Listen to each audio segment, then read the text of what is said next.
Doctor اور طبیب اور حکیم ضرورتاً غیر مسلم ہو سکتا ہے، لیکن بعض اسپتال ایسے جیسے آغا خان خالص مذہبی نقطۂ نظر سے ہے۔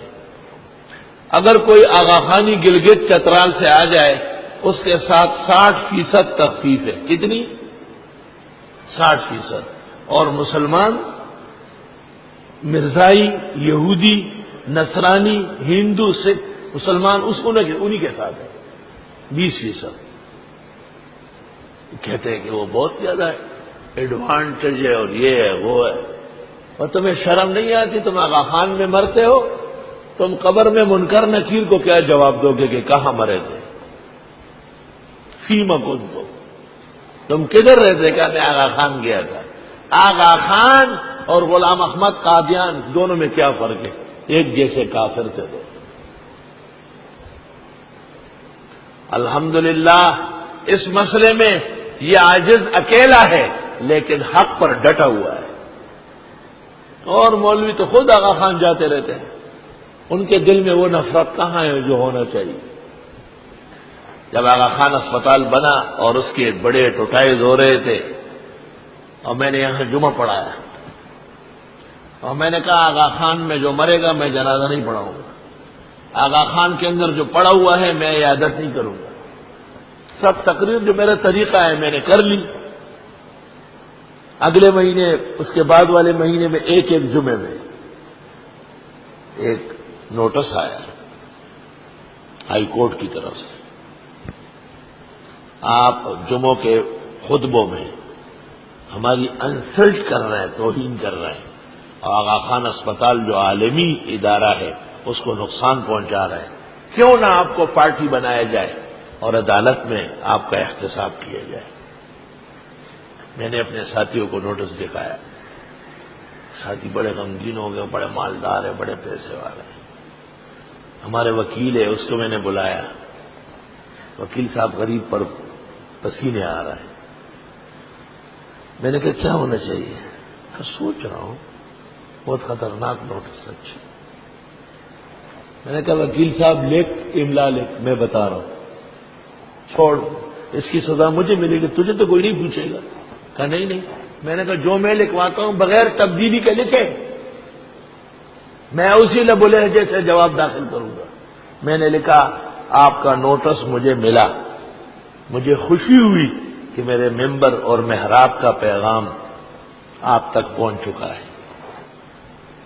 مجھے اللہ کے دربار عالی سے استدعا ہے کہ آپ اور آپ جیسے بہت سارے لوگوں کو اب بھی ایمان نصیب فرمائے اور آغا خانیت کے کفر سے توبے کی توفیق عطا فرمائے۔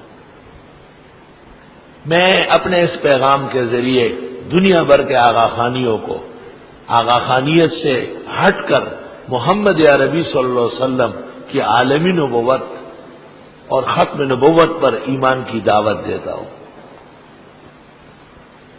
اور آپ نے لکھا ہے، میں آپ کے اس لکھائی کی شکریہ ادا کرتا ہوں اور درخواست کرتا ہوں کہ جتنا جلد ہو سکے مجھے کسی بڑی عدالت میں پارٹی بنائیں تاکہ میرا پیغام مسجد سے نکل کر عدالتوں میں اور پوری دنیا میں پھیل جائے۔ ایسے موقع پر میں آپ کو شکریہ آپ کا ادا کروں گا کہ آپ مجھے بغیر تاخیر کے بجائے ہائی کورٹ کے سپریم کورٹ میں اور پھر یہاں سے ہٹ کر عالمی عدالت میں پارٹی بنائے تاکہ مسلمانان عالم کو میرے عقیدے کا پتہ چل جائے۔ نوٹس چلا گیا، آج تک دوبارہ نہیں آیا۔ آغا خان یہ دیکھو چھوڑو مولوی کیا کہہ رہا ہے، یہ تو اس کا کام ہو جائے گا، ہمارا کیا ہے؟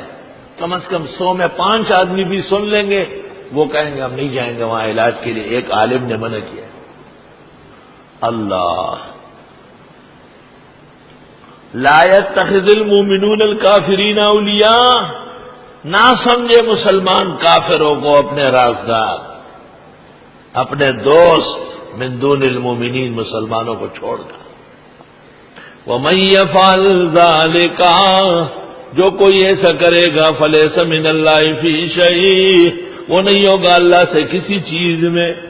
جو یہ فرق نہیں کرتا اور وہ آغا خانی اور مرزائیوں سے بھی علاج کرواتے ہیں، دل کے سٹینٹ تک ڈلوائے، دل کے اسٹینڈ بھی ڈلوائے. مبشر مشہور مرزائی ڈاکٹر ہے، اس سے دل کے اسٹینڈ ڈلوائے ہیں.